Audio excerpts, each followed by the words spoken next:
தமிழ் மக்களினுடைய காணிகளை ஆக்கிரமித்து சட்டவிரோதமாக அமைக்கப்பட்டிருக்கின்ற திஸ்ஸ என்கின்ற விகாரை கட்டுமானத்தை அகற்றுமாறு கோரியும் எமது காணிகளை எமது மக்களிடமே மீள ஒப்படைக்குமாறு கோரியும் நாளை பிற்பகல் 4 மணிக்கு ஒரு பாரிய எதிர்ப்பு போராட்டம் ஒன்றை காணிகளை பறிகொடுத்த எமது உறவுகளும் நாங்களும் அழைப்பு விடுத்திருக்கின்றோம்.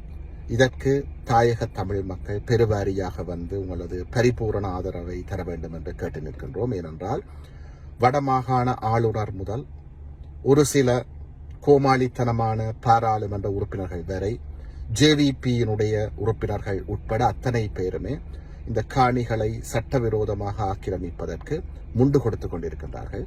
இவர்களுக்கு நாங்கள் எமது செய்தியை தெளிவாக நாளைக்கு வழங்க வேண்டிய ஒரு தேவைப்பாடு இருக்கிறது.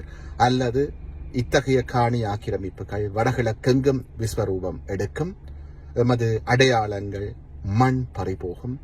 நாளைக்கு எதிர்காலத்தில் தமிழன் என்ற ஒரு இனம் இந்த நாட்டிலே வாழ்ந்ததற்கான எச்சங்களையும் துடைத்து முற்றாக அழித்து விடுவார்கள்.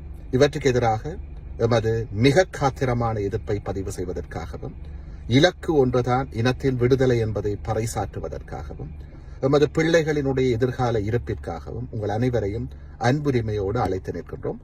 நாளை பிற்பகல் 4 மணி முதல் நாளை மறுதினம் 6 மணி வரை தையிட்டியிலே தமிழினத்தினுடைய எதிர்கால இருப்பிற்காக தமிழ் தேசியத்திற்காக அத்தனை தமிழ் மக்களும் பெருவாரியாக திரள்வோம். நன்றி.